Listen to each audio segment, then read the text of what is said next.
जय हिंद प्यारे साथियों, स्वागत है आप सभी का आपके अपने एजुकेशन बायर यूट्यूब चैनल में।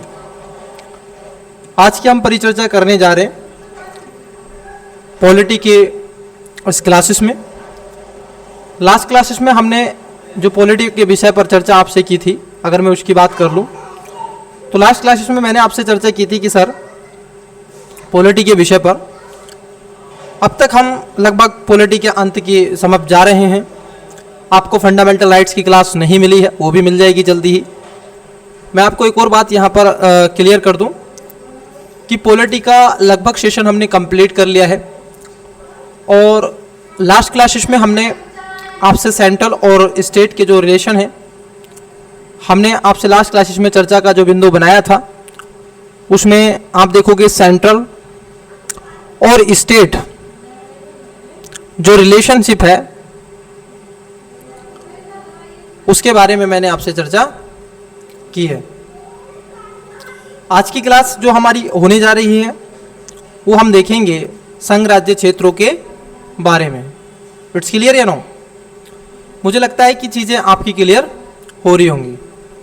चलिए तो आइए जान लेते हैं संघ राज्य क्षेत्र का मतलब क्या होता है। पहले थोड़ा सा आपको बता देते हैं, समझा देते हैं। देखिए मैं एक कॉन्सेप्ट बिल्डअप कर देता हूं और इसको आप ध्यान में रखना, क्योंकि स्टूडेंट्स मुझे लगता है कि अगर टॉपिक में आपका कॉन्सेप्ट क्लियर है फिर आपके कॉन्सेप्ट के ऊपर कितनी बड़ी इमारत रख दें, आपकी इमारत अटल रहेगी, अमर रहेगी, अजर रहेगी। क्योंकि जो यूटीज होते हैं सर, यूनियन टेरिटरीज बोलते हैं इनको संघ राज्य क्षेत्र। भारत में 8 संघ राज्य क्षेत्र हैं सर। कितने हैं? 8 राज्यों में अगर हम देखें तो दिल्ली सबसे बड़ा आपको मिलेगा, पुडुचेरी, लद्दाख, जम्मू एंड कश्मीर, अभी उस पर विवादित चल रहा है, कोई डिसाइड नहीं है, चंडीगढ़, दादर और नागर हवेली। ठीक है, 1 2 3 4 5 6 ये आपकी यूटीज हैं। क्योंकि दादर और नगर हवेली पहले अलग अलग हुआ करती थी, बट अब एक है। चंडीगढ़ है, जम्मू एंड कश्मीर और लद्दाख, दिल्ली और पुडुचेरी आपकी है। और आप देखोगे जो कमरावती है वो भी इसके अंतर्गत रखी जाती है। तो ये अमरावती, ये आपकी यूटीज हैं जो मैंने आपसे चर्चा की। अब इनको लेकर के अलग अलग संविधान के आर्टिकल में चर्चा की गई है। जैसा कि आप सभी वाकिफ हैं कि संविधान के अनुच्छेद, अगर हम आर्टिकल की बात कर लें तो आर्टिकल 239 में आपको इनके बारे में डिस्कस किया गया है। चूंकि यूटीज होते हैं तो ये सेंट्रल गवर्नमेंट के सीधे केंद्र में होते हैं, परंतु 3 ऐसे, और इनमें खासतौर पर आप देखोगे यूटीज में एक सदनीय व्यवस्था होती है, केवल विधानमंडल है और वहां पर एलजी साहब को, लेफ्टिनेंट गवर्नर को बैठा दिया जाता है, उपराज्यपाल को बैठा दिया जाता है, वहां पर राज्यपाल नहीं होता है और उनका प्रतिनिधित्व, उनका शासन वो करते हैं। वहां पर लॉ एंड ऑर्डर की व्यवस्था बनाने के लिए एडमिनिस्ट्रेटिव को वहां पर रख दिया जाता है, बैठा दिया जाता है उस पद पे। लेकिन 3 ऐसे स्टेट आपको देखने के लिए मिलेंगे जिसमें जम्मू एंड कश्मीर, दिल्ली और पुडुचेरी, ये वो स्टेट हैं जहां पर 2 सदन व्यवस्था आपको मिलेगी। 2 सदन का मतलब यहां पर यह है कि विधान परिषद और विधान सभा आपको मिलेगी। ये केवल 3 ही स्टेट ऐसे हैं गाइस जो आपको इसके बारे में अलग से सेपरेट थोड़ा सा पढ़ना होता है। अन्यथा बाकी के सिमिलर हैं, उनमें कोई इतना बड़ा डिफरेंस और अंतर नहीं है। यहां पर थोड़ा अंतर हो जाता है क्योंकि इन सब का अलग से सीएम नियुक्त किया जाता है। इट्स क्लियर है नो? आई होप, मुझे लगता है कि चीजें आपकी क्लियर हो गई होंगी। अब चलिए, मैंने कॉन्सेप्ट आपका बिल्डअप कर दिया है, बट आपको अब चीज़ें क्या है, थोड़ी रफ कर लेनी है और आपकी तैयारी ऑलरेडी पहले से है, बस मुझे एक थोड़ा सा पॉलिश कर देना है आपकी तैयारी को, ताकि आप एग्ज़ाम हॉल में अच्छा फील करें, कंफर्टेबल आप देखोगे फील करें और कॉन्फिडेंस आपका बना रहे। कॉन्फिडेंस जब आपका रहेगा तो आपके अटेम्प्ट करने की क्षमता ज़्यादा हो जाएगी। ठीक है, देखिए सर, अगर हम देखें संघराज्य क्षेत्र और केंद्र शासित प्रदेशों के भीतर भी अंतर होता है। प्रत्येक केंद्र शासित प्रदेश तो संघ राज्य क्षेत्र होता ही है, परंतु ये जरूरी नहीं होता है कि हर संघ राज्य क्षेत्र केंद्र प्रदेश भी हो। वर्तमान में जम्मू और कश्मीर प्रस्तावित हैं, परंतु पुडुचेरी और दिल्ली में आप देखोगे 3 ऐसे संघ राज्य क्षेत्र हैं जिनके पास में अपने विधानमंडल और अपनी सरकारें स्पष्ट रूप से देखने के लिए मिलती हैं। It's clear? बिल्कुल क्लियर सर। वहीं संघ राज्य क्षेत्रों का अगर हम प्रशासन की बात कर लें तो संविधान के अनुच्छेद 239(1) में कहा गया है कि जब तक संसद इस संबंध में कोई विधि नहीं बना सकती तब तक राष्ट्रपति ही प्रति एक संघ राज्य क्षेत्र का प्रशासन चलाएगा। मतलब कि आर्टिकल 239(a) में कहा गया है इस बात को कि जब तक संसद कोई कानून नहीं बना देती तब तक कौन, राष्ट्रपति के अधीन ही ये आपके क्षेत्र रहेंगे।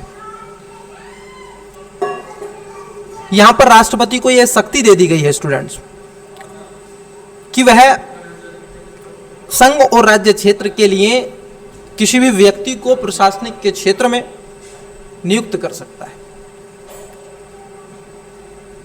और अपने विवेक के अनुसार आप देखोगे संवैधानिक प्रावधानों के तहत क्षेत्र का सुचारू रूप प्रशासन करे, उस व्यक्ति को वो नियुक्त कर सकता है जिसको वो व्यक्ति चाहे। ये राष्ट्रपति को एक स्पेशली राइट दिया गया है और आर्टिकल 239 क्लोज नंबर 1 के तहत इसमें रखा गया है। वहीं संविधान के आर्टिकल 239 क्लोज नंबर 2 वो कहता है कि राष्ट्रपति को यह शक्ति दी गई है कि वह किसी राज्य के राज्यपाल को निकटवर्ती संघ राज्य क्षेत्र के प्रशासन हेतु नियुक्त भी कर सकता है। ऐसा नहीं है कि वो केवल एक नवीन व्यक्ति को लेकर के आए और उस क्षेत्र में उस पद पर नियुक्त कर दे, बट उसको यह भी शक्ति है कि वो चाहे तो निकटवर्ती राज्य के राज्यपाल को भी उस क्षेत्र के विशेष के भीतर क्या कर सकता है, नियुक्त कर सकता है।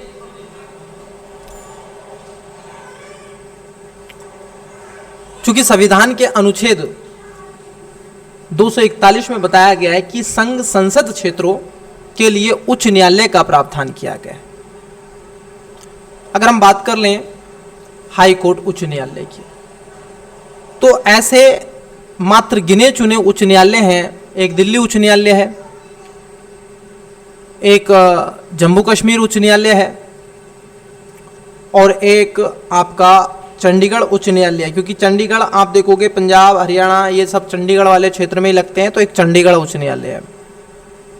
ठीक। और उच्च न्यायालयों से रिलेटेड संविधान के अनुच्छेद 241 में आप देखोगे संसद को ही विधि बनाने द्वारा किसी भी संघ राज्य क्षेत्र के लिए उच्च न्यायालय का गठन कर सकती है। यह राइट संसद को दिया गया है। फिर विषय उठता है कि संघ राज्य क्षेत्रों में विधानमंडल की बात जो की गई है वो क्या है सर। किसी आप देखोगे संघ राज्य क्षेत्र के भीतर आपको विधानमंडल देखने के लिए मिलेगा। क्या मिलेगा? आपको विधानमंडल देखने के लिए मिलेगा। चूंकि आप सभी वाकिफ हैं किन किन क्षेत्रों में आपको विधानमंडल देखने के लिए मिलेगा। विधानमंडल का मतलब है कि वहां पर ऐसा नहीं है, मैंडेटरी नहीं है कि 2 सदन होना होगा, बल्कि स्टेटों में भी अगर आप बात कर ले नॉर्मली, जैसे उत्तर प्रदेश है, राजस्थान है, हरियाणा पंजाब जो भी स्टेट लें, कन्या जो भी आप समझे, तमिलनाडु जो भी आप समझे, बट अगर आप देखोगे तो 2 सदन होना ये मैंडेटरी नहीं है, बट अगर नीड ऑफ स्टेट है तो वो कर सकता है। क्योंकि 14वें संविधान संशोधन 14 कॉन्स्टिट्यूशन अमेंडमेंट 1962 में संविधान के अनुच्छेद 239 कै को शामिल किया गया और शामिल करने के अनुसार ही संसद को कुछ संघ राज्य क्षेत्रों के संबंध में यह अधिकार दे दिया गया कि वह क्या क्या कर सकता है। उसको अधिकार क्या क्या दिए गए? वो अधिकार देता है कि उस राज्य क्षेत्र के लिए विधानमंडल के रूप में कार्य करने के लिए पूर्णतः निर्वाचित और या फिर आंशिक निर्वाचित अंशतः मनोनीत निकाय का सर्जन कर सकेगी। यह अधिकार किसको है? संसद को है। उस राज्य क्षेत्र के लिए मंत्री परिषद का सर्जन कर सकेगी। यह अधिकार किसको है? यह आप देखोगे संसद को है। इन सबके साथ साथ विधानमंडल और मंत्री परिषद दोनों का सर्जन कर सकेगी। यह अधिकार भी किसको दिया गया है? 14वें संविधान संशोधन 1962 और संविधान के अनुच्छेद में इस बात को सुनिश्चित कर दिया गया कि संसद इस पर एक्शन ले सकती है। उसको यह अधिकार है कि विधानमंडल और मंत्रिपरिषद दोनों का सर्जन कर सकेगी। परंतु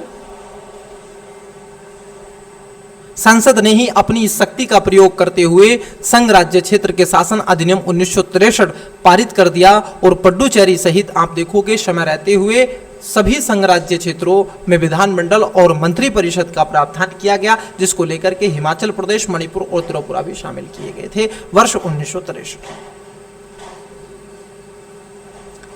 क्योंकि 1963 से पहले हिमाचल प्रदेश, मणिपुर और त्रिपुरा ये केंद्र शासित प्रदेश हुआ करते थे, यूटीज हुआ करते थे, ना कि एक स्टेट थे।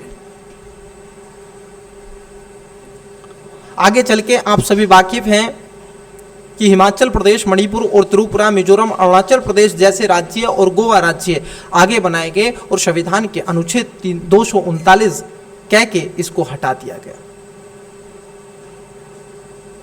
पहले 239 कै में इस बात का वर्णन किया गया था, जो आप देखोगे 14वें संविधान संशोधन 1962 के अनुसार इस चीज को रखता है। इसके साथ साथ पुडुचेरी के अलावा दिल्ली में भी, ये पीटी के लिए बहुत जरूरी है, ध्यान में रखना स्टूडेंट्स, क्योंकि मैं जब फिल्मों में पढ़ाता हूं तो फिल्मों में डूब जाता हूं। पुडुचेरी के अलावा दिल्ली को भी अपनी विधानमंडल और चुनी हुई सरकार, परंतु उसका आप देखोगे संबंध 69वें संविधान संशोधन के द्वारा अलग से जोड़ दिए गए और संविधान के अनुच्छेद 239 डबल कै और 239 कै और ख मतलब ए और वी से इसको अलग कर दिया गया। इन सबके साथ साथ संविधान के अनुच्छेद 239 के ख 27वें संविधान संशोधन 1971 के संबंध में संघ राज्य क्षेत्रों को प्रशासकों की अध्यादेश जारी करने की शक्ति दे दी गई, जो आगे चलकर संविधान के अनुच्छेद 240 के तहत राष्ट्रपति को कुछ सभी नहीं परंतु कुछ आप देखोगे संघ राज्य क्षेत्रों के लिए विनियमित बनाने की शक्ति दी गई, जिसके तहत अंतर्गत राष्ट्रपति उन क्षेत्रों को शांति, प्रगति और सुशासन के लिए विनियमित बना सकता है। और ये मुद्दा आज भी आप देखोगे बना रहता है 240 का मुद्दा, कि राष्ट्रपति उन क्षेत्रों में आधिपत्य कर सकता है जहां पर शांति, प्रगति और सुशासन, विनियमन आदि बना सकता है। ये चीजें कहां पर रखी गई? ये 27वें संविधान संशोधन 1971 आप देखोगे आर्टिकल 239 का है और उसके साथ साथ 240 में इस बात को पूर्ण रूप से परिभाषित भी कर दिया गया।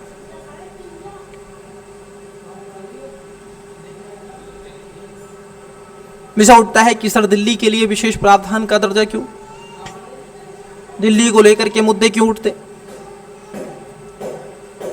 जब भारत देश आजाद हुआ था तो उसके पश्चात 26 जनवरी 1950 को भारत में संविधान लागू हुआ और वर्ष 1952 में दिल्ली पहली बार विधानसभा स्थापित की गई और इसके आधार पर संविधान के भाग आप देखोगे क्या कि राज्यों का शासन अधिनियम 1951 था। 4 साल बाद आप देखोगे 1956 में राज्यों के पुनर्गठन मतलब 7वें संविधान संशोधन के माध्यम से साथ ही दिल्ली की विधानसभा का उन्मूलन कर दिया गया, जिसके चलते वर्ष 1963 का अधिनियम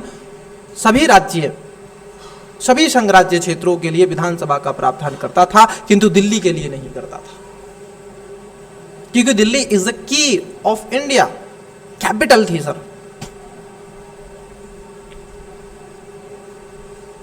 दिल्ली के प्रशासनिक ढांचे के पुनर्गठन के लिए कुछ मुद्दों को जुटाया गया और उन पर विचार विमर्श करने के लिए आप देखोगे एक आयोग का गठन किया गया, जिसको सरकारिया आयोग के नाम से जाना जाता है।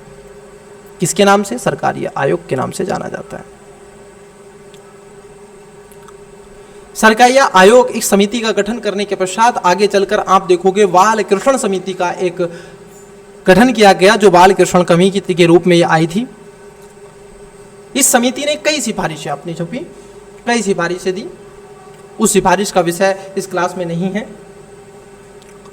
इन्हीं की सिफारिश में से एक सिफारिश ये आई कि सर आप देखोगे 69वें संविधान संशोधन 1991 के माध्यम से संविधान के अनुच्छेद 239 डबल ए और संविधान के अनुच्छेद 239 ए और बी को शामिल करके दिल्ली के संबंध में नए प्रावधान लागू किए गए, जिसको लेकर के 1 फरवरी वर्ष 1992 से आप देखोगे ये लागू हुआ। 1 फरवरी 1992 से। तो दिल्ली को लेकर के विशेष प्रावधान कब से हुआ? 69 कॉन्स्टिट्यूशन अमेंडमेंट 1991। ये प्रीलिम्स के लिए बहुत जरूरी है और ये पीटी में पूछा गया है। संविधान का आर्टिकल आप देखोगे 239 ए और 239 AB, ये आपको पता होना चाहिए सर। मैं आपसे उम्मीद करता हूं कि यहां तक चीजें आपकी क्लियर होगी। उसके बाद विषय उठता है कि सर संसद ने संविधान के अनुच्छेद 239 डबल के प्रावधानों को अनुसरण करते हुए कहा कि दिल्ली राष्ट्रीय राजधानी राज्य क्षेत्र अधिनियम 1991 में पारित किया गया, जिसको लेकर के वर्तमान में दिल्ली का प्रशासन इसी अधिनियम और संविधान के अनुच्छेद 239 डबल और उसके साथ साथ आप देखोगे 239 ए और बी या कै और ख, या फिर मैं कहूंगा 239 का ख में निर्दिष्ट प्रावधानों के अनुसार ही चलाया जाएगा। लेकिन इस पर आधिपत्य किसका होगा? इस पर आधिपत्य किसका होगा? इस पर आधिपत्य सरकार का होगा, संघ की सरकार का होगा। केंद्र सरकार शब्द यूज करना बंद कर दीजिएगा, संघ सरकार। अगर आप मेंस में आंसर लिख रहे हैं और केंद्र सरकार लिखेंगे तो वहां पर आपके नंबर काटने के चांसेस जाते रहेंगे।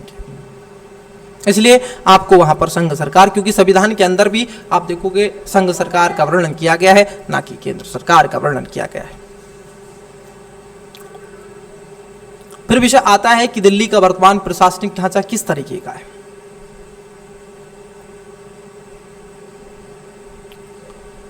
चूंकि दिल्ली एक आप देखोगे संघ राज्य क्षेत्र को दिल्ली राष्ट्रीय राजधानी राज्य क्षेत्र के रूप में कहा जाता है। दिल्ली के लिए राष्ट्रपति द्वारा एक प्रशासनिक उपराज्यपाल की नियुक्ति की जाती है। विधानसभा में स्थानों की कुल अगर संख्या को देखें तो निर्वाचन सदस्य क्षेत्रों का विभाजन संसद द्वारा निर्मित विधान विधि के अनुसार किया जाएगा और संसद ने अभी तक यह संख्या 70 निर्धारित की है। कितनी है सर? 70 निर्धारित की है।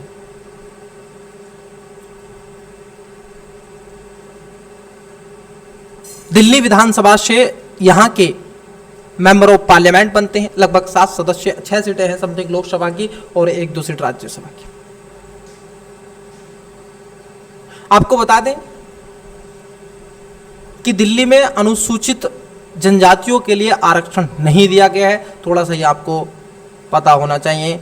आप बहुत दिल्ली पढ़ते हैं, परंतु ये भी ध्यान रखना। अगर एग्जामिनर ने ये आपको एक स्टेटमेंट के रूप में दे दिया कि दिल्ली में अनुसूचित जनजातियों के लिए आरक्षण नहीं है, तो आपका दिमाग घूम जाएगा। आप कहेंगे ये क्या बात कर रहा है, अनुसूचित जातियों को आरक्षण नहीं है? क्योंकि दिल्ली की जनसंख्या में अनुसूचित जनजातियों की उपस्थिति ही नहीं है महोदय। वहां पर कोई अनुसूचित जनजाति नहीं है। Delhi is the key of India.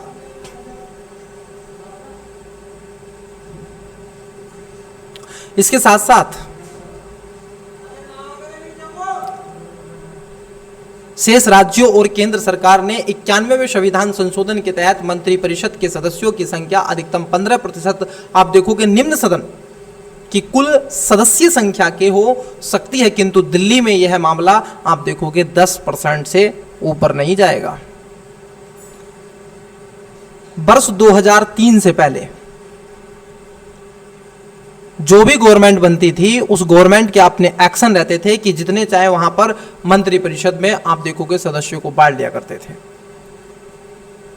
अब जो सर कैबिनेट मिनिस्टर बनेगा और जो मंत्री परिषद का सदस्य बनेगा तो उसका वेतन भत्ते भी थोड़े ज़्यादा होंगे, उसकी फैसिलिटी भी ज़्यादा होगी, उसको हर चीज़ें ज़्यादा होगी, तो भारत सरकार का एक्सपेंडिचर बढ़ेगा, तो उससे राजस्व घाटा क्या होगा, बढ़ जाएगा।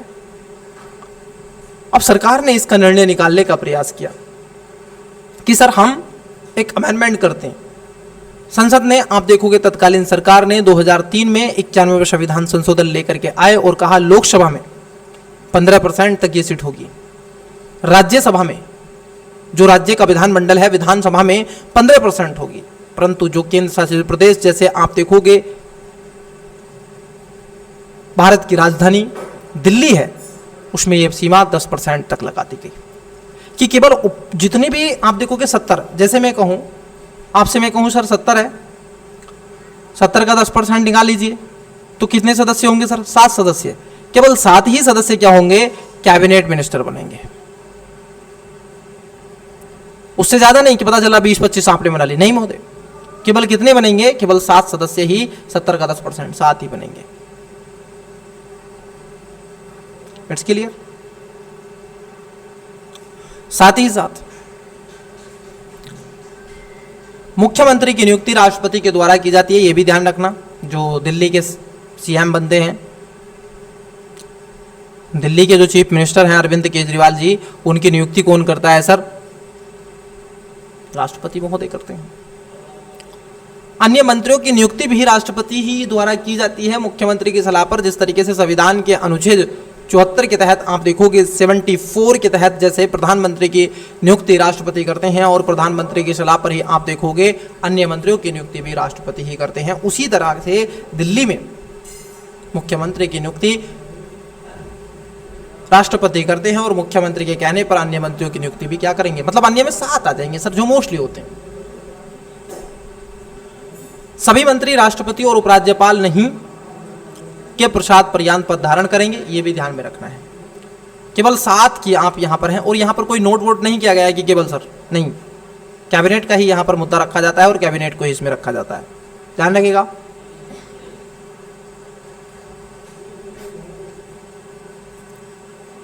ये आपका मुद्दा है और आपका विषय है। अब मैं बात कर लेता हूं सर आपसे आगे, 1 सेकेंड।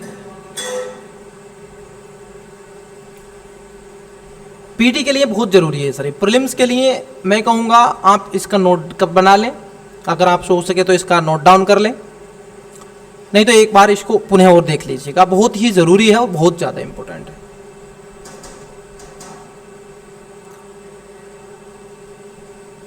संघ राज्य क्षेत्रों की प्रशासनिक व्यवस्था और उनकी तुलनात्मक तालिका यहाँ पर दी गई है। एक तरफ यहाँ पर आप देखोगे संघ राज्य क्षेत्रों का वर्णन किया गया है, तो दूसरी तरफ आप देखोगे उनके बारे में थोड़ा थोड़ा विस्तार से चर्चा कर दी गई है। अगर मैं बात कर लूँ, ये प्रीलिम्स के लिए बड़ा ही उपयोगी है सर। जो भी स्टूडेंट्स चाहे वो यूपी पीसीएस का प्रीलिम्स दे रहे हो, इसको यूपी पीएससी बोलते हैं हर जगह, पीसीएस बोलते हैं ना, पीसीएस पब्लिक कमीशन सर्विस बोलते हैं इसको, पीसीएस के नाम से जाना जाता है, बट ये होता अगर शुद्ध देखें तो पब्लिक सर्विस कमीशन है, पीएससी होता है वास्तव में, लेकिन पीसीएस बोल देते हैं इसको। खैर, ये प्रीलिम्स के लिए बहुत ज़रूरी है और ये पीसीएस में खास तौर पर आप देखोगे, ये पीसीएस में आरओ इनके लिए भी बहुत ज़्यादा ज़रूरी है, और कोई भी कॉम्पिटिटिव एग्जाम दे रहे हैं उसके लिए सर बहुत ज़्यादा ये बहुत ज़रूरी है सर, आपको पता होना चाहिए। आप अगर एक छात्र जीवन में हैं और नहीं भी हैं तब भी पता होना चाहिए। मेरी क्लास को मैंने देखा है, मेरे ऑडियंस जो हैं उसमें 7 साल से 13 साल, 18 साल से 24 साल और उसके बाद 24 साल से 35 साल, 35 साल से 40 साल, लगभग 65 प्लस तक के ऑडियंस मेरी इस क्लासेस को देखते हैं सर, जो मेरे ऑडियंस हैं। तो मुझे बड़ा खुशी होती है कि मेरी इस क्लास को जो मैं आप सभी के साथ में नॉलेज अपनी शेयर करता हूँ, मुझे बड़ा खुशी होती है कि मैं वहाँ तक चीज़ें पहुँचाता हूँ। और महिलाएं भी लगभग आप देखोगे थोड़ी सी यहाँ पर कंपेयर अगर हम करते हैं तो लगभग 30 तक पहुँचती हैं वो, और 70% तक मेल यहाँ पर देखते हैं और वुमेन यहाँ पर 30%। खैर वो अलग का विषय है, कभी मैं बात करूँगा क्या है ये चीज़ें क्यों होती हैं, क्योंकि सोशोलॉजी मेरा ऑप्शनल रहा है तो मुझे ठीक ठाक इनके बारे में थोड़ी सी ज्ञान है। एक तरफ आप देखोगे संघ राज्य क्षेत्र है, दूसरी तरफ विधायिका, एक तरफ कार्यपालिका और एक तरफ न्यायपालिका यहाँ पर दर्शाई गई है। अब तुलना है सर यहाँ पर अंडमान अगर निकोबार की बात कर लें, अंडमान एवं निकोबार द्वीप समूह की बात कर लें, तो यहाँ पर आप देखोगे क्या विधायिका है? तो नहीं है सर। क्या उपराज्यपाल है? जी सर, यहाँ पर आप देखोगे उपराज्यपाल यहाँ पर कार्यपालिका में नियुक्त होता है। अगर इनका हम बात कर लें कि सर इनका न्यायालय कहाँ पर लगता है, ये सुप्रीम कोर्ट, हाई कोर्ट कहाँ पर लगता है, तो ये कोलकाता हाई कोर्ट के अधीन आते हैं, मतलब पश्चिम बंगाल के तहत। ठीक है, पश्चिम बंगाल, कोलकाता। उसके बाद है सर चंडीगढ़। चंडीगढ़ में आप देखोगे विधायिका है? नहीं है सर। क्या यहाँ पर भी कार्यपालिका होती है? यहाँ पर प्रशासनिक और मुख्य आयुक्त होता है। उसके साथ साथ इसका जो आप देखोगे न्यायालय है वो पंजाब और हरियाणा उच्च न्यायालय के अधीन आता है। ठीक है, दादर नगर हवेली में नहीं है सर। यहाँ पर भी, यहाँ पर प्रशासक होता है, ये मुंबई उच्च न्यायालय के अधीन आते हैं। दमन द्वीप में कोई यहाँ पर विधायिका नहीं होती है, प्रशासक यहाँ पे होता है, ये भी मुंबई के तहत आते हैं। लेकिन सर दिल्ली की बात कर लें, स्पेशली आप देखोगे विधानसभा इसमें होती है, जिसके दोनों सदन है। यहाँ पर उपराज्यपाल होता है, मुख्यमंत्री होता है, मंत्रिपरिषद होती है, और यहाँ का अपना एक अलग से न्यायालय भी है सर, दिल्ली उच्च न्यायालय है सर अलग से, और इसकी कुछ चलती है सर। सुप्रीम कोर्ट के बाद में अगर भारत में कोई है तो आप देखोगे दिल्ली उच्च न्यायालय है सर। ठीक है, अपनी शाख है इस उच्च न्यायालय की। उसके बाद लक्षद्वीप की अगर हम बात कर लें तो लक्षद्वीप में कोई नहीं है सर, यहाँ पर प्रशासक बैठता है, केरल के अधीन इनको रखा गया। पुडुचेरी में आप देखोगे विधानसभा है। ठीक है, पुडुचेरी में विधानसभा है, यहाँ पर भी उपराज्यपाल होगा, मुख्यमंत्री, मंत्री, मतलब सिमिलर वही चीजें होंगी कि यहाँ पर बस याद रखना गवर्नर ही होता है, राज्यपाल नहीं होता है। बाकी के स्टेट की जहाँ पर भी विधानसभा है, ठीक है, वहाँ पर आपका सिस्टम होगा। ठीक है, वहाँ पर LG साहब है, लेफ्टिनेंट गवर्नर है, मतलब उपराज्यपाल है, वहाँ पर गवर्नर नहीं है, ध्यान रखना है। ये मद्रास उच्च न्यायालय के अधीन आप देखोगे इसको रखा जाता है। जम्मू कश्मीर में आप देखोगे इसमें भी विधानसभा है सर, यहाँ पर भी ये तीनों मिलेंगे, उपराज्यपाल, मुख्यमंत्री, मंत्री, और जम्मू कश्मीर उच्च न्यायालय है। लद्दाख की बात कर लें, यहाँ पर नहीं है, लेकिन यहाँ पर उपराज्यपाल रहता है। अभी इनका पूरा डिक्लेयर नहीं हुआ है, ये विवाद अभी चल रहे हैं। ठीक है, अभी इनका डिक्लेयर नहीं हुआ है। जम्मू एवं कश्मीर में उच्च न्यायालय के अधीन इसको रखा गया, लद्दाख को। ठीक है, तो इसको ध्यान में आपको रखना है। इसके पश्चात आप देखोगे एक और विषय यहाँ पर उठता है, संघ एवं संघ राज्य क्षेत्र और राज्यों से इसकी तुलना की गई है सर। ये भी पीटी के लिए, प्रीलिम्स के लिए, प्रीलिम्स के लिए जरूरी है।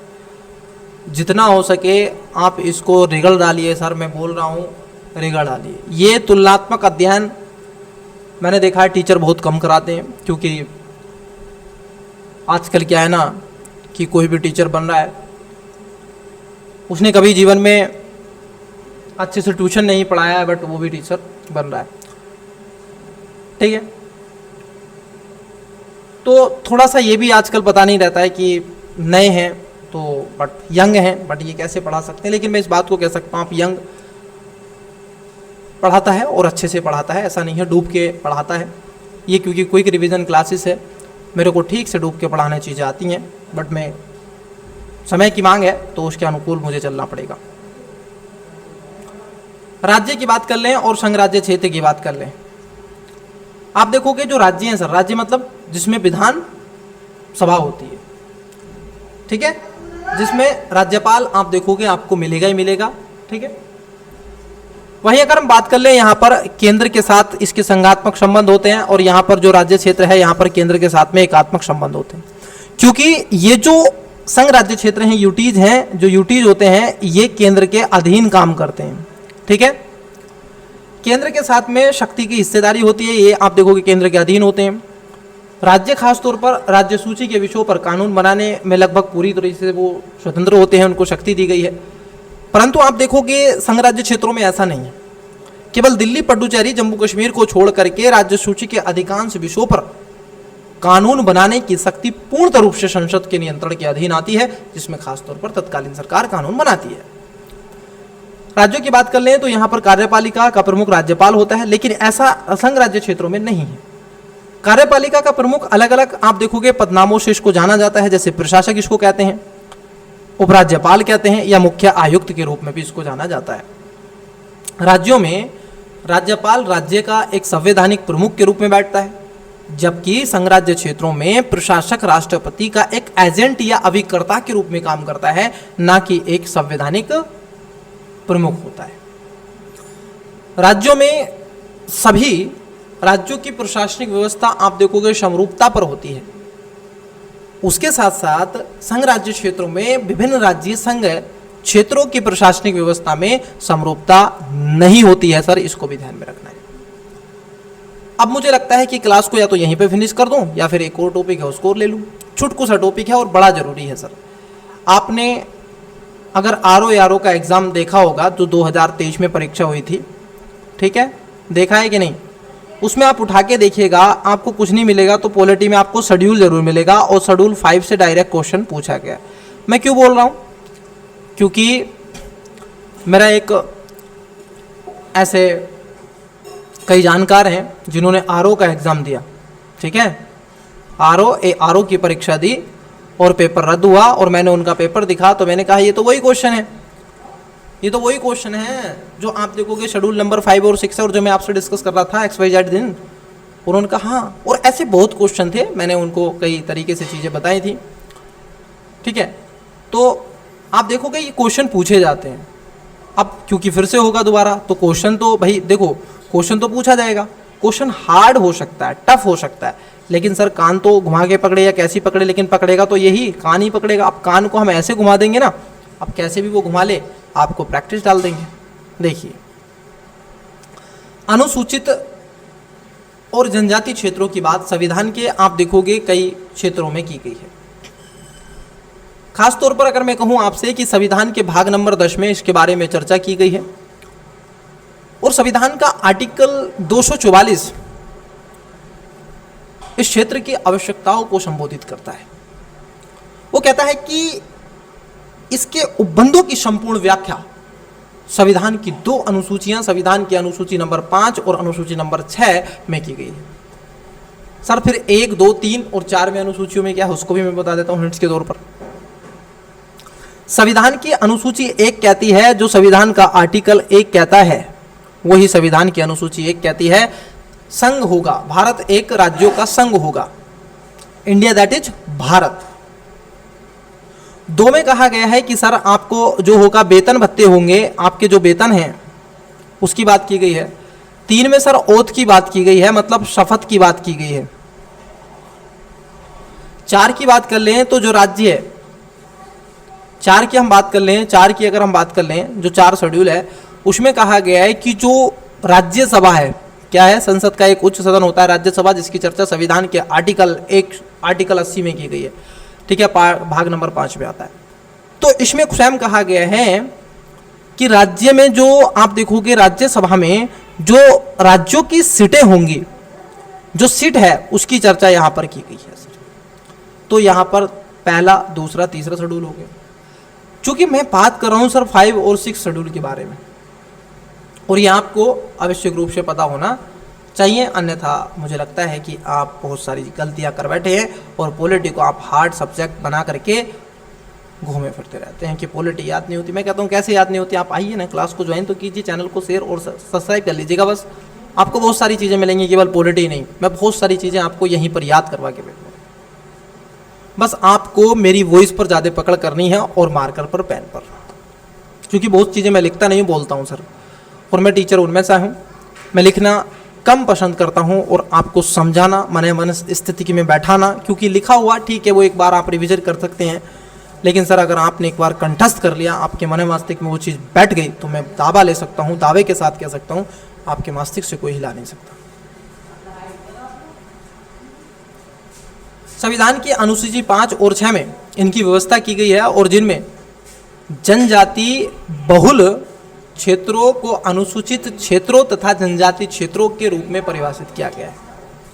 इन सब के अलावा संविधान के अनुच्छेद आप देखोगे 244 का क्या, 22वां संविधान संशोधन 1969 संसद को यह शक्ति प्रदान करता है कि वह विधि द्वारा असम के कुछ जनजाति क्षेत्रों को मिलाकर के स्वतंत्र राज्य की स्थापना कर सकती है। ये किसको शक्ति है सर, जो आप देखोगे स्वतंत्र जो राज्य की स्थापना करने की शक्ति किसको है, तो ये पार्लियामेंट को है, और ये भारत की संसद को 22वें संविधान संशोधन आप देखोगे 1969 के माध्यम से मिली।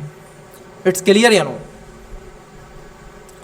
विषय उठता है कि सर यहाँ तक तो चीज़ें क्लियर हैं, लेकिन आगे की कैसे करेंगे, मेरे ऊपर छोड़ दीजिए, मैं हूँ तो।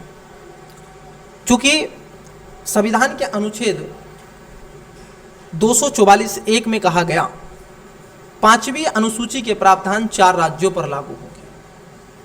आपको जरा बता दें, असम, मेघालय, त्रिपुरा और मिजोरम को छोड़कर से सभी राज्यों के अनुसूचित क्षेत्रों तथा अनुसूचित जनजातियों के प्रशासन के नियंत्रण पर लागू होंगे संविधान के, आप देखोगे जो शेड्यूल नंबर 5। मैं फिर से बता रहा हूं, आप फिर से सुनिए। इसकी एक ट्रिक बनाते हैं, ATM2 या कुछ कहते हैं ATM2। मैं इसकी ट्रिक बहुत अच्छे से कहता हूँ, ATM2।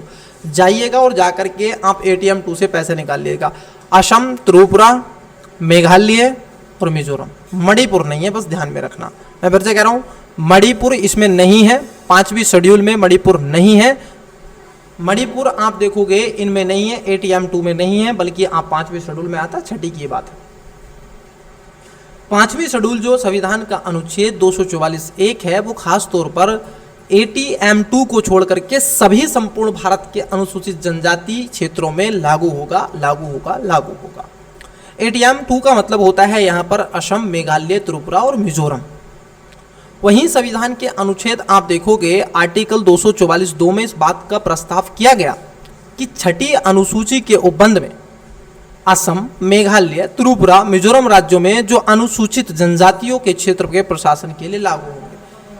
के लिए क्यों है 5वीं शेड्यूल में इसको क्यों नहीं रखा गया है, इनको स्पेशली आप देखोगे 6 शेड्यूल में इनका वर्णन किया गया। 6 शेड्यूल में इनका वर्णन किया गया। फिर विषय उठता है कि सर आप बची ही कितनी है, आपने 1 बता दी, 2 बता दी, 3 बता दी, 4 बता दी, 5 बता दी, 6 बता दी, अब 7, 8, 9, 10, 11, 12, बस यही तो बती। चलिए इनके भी बात कर लेते हैं। 7वें समवर्ती सूची के विषयों के बारे में चर्चा की गई है, जिसमें 3 प्रकार के विषय आते हैं, जिसमें संघ राज्य क्षेत्रों के बारे में आप देखोगे खास तौर पर जैसे संघ सूची के विषय होते हैं, राज्य सूची के विषय होते हैं, जो मैंने विस्तार से क्लासेस में आपसे चर्चा करी है। और एक होता है आपका समवर्ती सूची, ठीक है, वो 7वीं में। 8वीं में खास तौर पर भाषा का उपबंध किया गया है, ठीक है, और UPSC ने भाषा वाले पर सवाल पूछा है, ठीक है, जो 2024 का प्रीलिम्स हुआ था उसको आप देख लीजिएगा एक बार, ठीक है। तो वहाँ पर भाषा पर क्वेश्चन है। 8वीं शेड्यूल में भाषा की बात की गई है। 9th शेड्यूल में खास तौर पर आप देखोगे उसमें विशेष स्पेशल प्रोविजन रखे गए हैं, मतलब कि संसद वहाँ पर कुछ ऐसे कानून बना करके रख सकती है, डाल सकती है 9th शेड्यूल में, जिससे खास तौर पर जुडिशरी रिव्यू ना हो। लेकिन कुछ ऐसे केस हुए जिनके चलते आज आप देखोगे जो सर्वोच्च न्यायालय है, सुप्रीम कोर्ट, अब उस पर भी जुडिशरी रिव्यू कर सकती है। इट्स क्लियर या नो, ठीक है। 9वें में 10 की बात कर लें तो वो दल बदल की बात करता है। 52वें संविधान संशोधन के तहत उसको लाया गया। उसके पश्चात आप देखोगे 11वीं में आप पंचायती राज की बात की गई, जो 1993 में बना। उसके बाद 12वीं में है आप देखोगे पंचायती राज नहीं, उसमें आपका म्यूनसिपालिटी है सर, जो आपको मिलती है नगर निगम जिसको हम कहते हैं। खास तौर पर आपको किस में मिलेगी, सिटी वाले एरिया में मिलेगी, टाउन में मिलेगी। आइए एक एक करके बात कर लेते हैं 5वीं शेड्यूल के बारे में सबसे पहले, ठीक है। पहले 5 शेड्यूल कौन कौन शामिल है, मात्र 4 राज्यों को छोड़कर, ATM2 असम, त्रिपुरा, मेघालय, मिजोरम, ठीक है, इनको छोड़ करके सभी राज्यों के अनुसूचित क्षेत्रों में ये चीजें जारी होती हैं। आइए एक एक करके बात कर लेते हैं।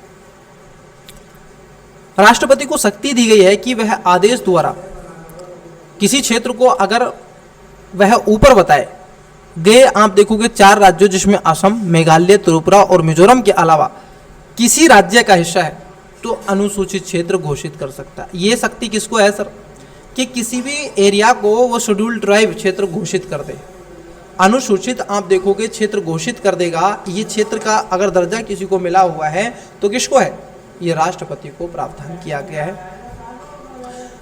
राज्य की कार्यपालिका की शक्ति का विस्तार करना अनुसूचित क्षेत्रों पर, और इसका अर्थ यह रखा गया है कि राज्य सरकार इन क्षेत्रों का प्रशासन चलाने के लिए सक्षम है, और जिन राज्यों में अनुसूचित क्षेत्र हैं उनके राज्यपालों के लिए अनिवार्य है कि वे प्रतिवर्ष राष्ट्रपति को राज्य के अनुसूचित क्षेत्रों के प्रशासन के संबंध में एक रिपोर्ट सौंपे। इन सब के अलावा केंद्र सरकार को यह शक्ति भी दी गई है कि वह राज्य सरकार को उस राज्य की स्थिति, अनुसूचित क्षेत्रों के प्रशासन के संबंध में निर्देश दे सके। आपको बता दें, जिन राज्यों में अनुसूचित क्षेत्र या फिर अनुसूचित जनजाति उपस्थित होते हैं उनके प्रशासन में सहयोग देने के लिए 5वीं अनुसूची के अंतर्गत जनजाति सलाहकार परिषद का प्रावधान भी किया गया है। क्या किया गया है, जनजाति परिषद का सलाहकार परिषद का प्रावधान किया गया। ये क्या करेगा, ये आप देखोगे समय रहते संसद को शक्ति दी गई है कि वह विधि द्वारा 5वीं अनुसूची के किसी भी उपबंध का संशोधन या परिवर्तन या निरसन कर सकती है। ये शक्ति किसको है, संसद को है। संविधान में खास तौर पर आप देखोगे संशोधन की शक्ति तो किसको है, एक ही संस्था है सर, पार्लियामेंट, संविधान की आप देखोगे संसद। उसके बाद छठी अनुसूची में कुछ है ही नहीं सर। छठी अनुसूची में आप देखोगे केवल 4 स्टेट की बात की गई है। इसमें कहा गया है कि छठी अनुसूची में उन जनजाति क्षेत्रों के संबंध में प्रावधान है जो उत्तर पूर्वी राज्यों में, मतलब 7 सिस्टर में से 4 राज्य हैं। इसमें असम, मेघालय, त्रिपुरा और मिजोरम शामिल है। मतलब कौन से, ATM2, ठीक है, ATM2। उसके साथ साथ आप देखोगे इन क्षेत्रों को 5वीं अनुसूची में वर्णित अनुसूचित क्षेत्रों की तुलना में अधिक स्वायत्तता प्रदान की गई है। तो ये आपको पता होना चाहिए। यहाँ तक चीज़ें क्लियर हो गई हैं। नेक्स्ट जो क्लासेस होगी मैं आपको बता देता हूँ स्टूडेंट्स। जो नेक्स्ट क्लास होने वाली है, जो नेक्स्ट क्लास होगी वो क्लास आपकी पंचायत राज पर होगी। इन सब के बारे में मैं विस्तार से चर्चा करूँगा। तो आई होप ये क्लासेस आपको कैसी लगी आप कमेंट्स बॉक्स में अवश्य बताइएगा। चैनल को लाइक शेयर सब्सक्राइब कीजिएगा, क्योंकि आपका सब्सक्रिप्शन ही हमारी मोटिवेशन है, हमारी ताकत है, और आप ताकत कम मत होने दीजिएगा। बाकी चीज़ें हम कर ही रहे हैं, आपको केवल मन लगा के रिवाइज करते रहिएगा और सेशन को आगे बढ़ाते रहिएगा। चलिए मिलते हैं अगली क्लासेस में, तब तक के लिए धन्यवाद। Best of luck, good bye, sorry bye ना कि गुड बाय।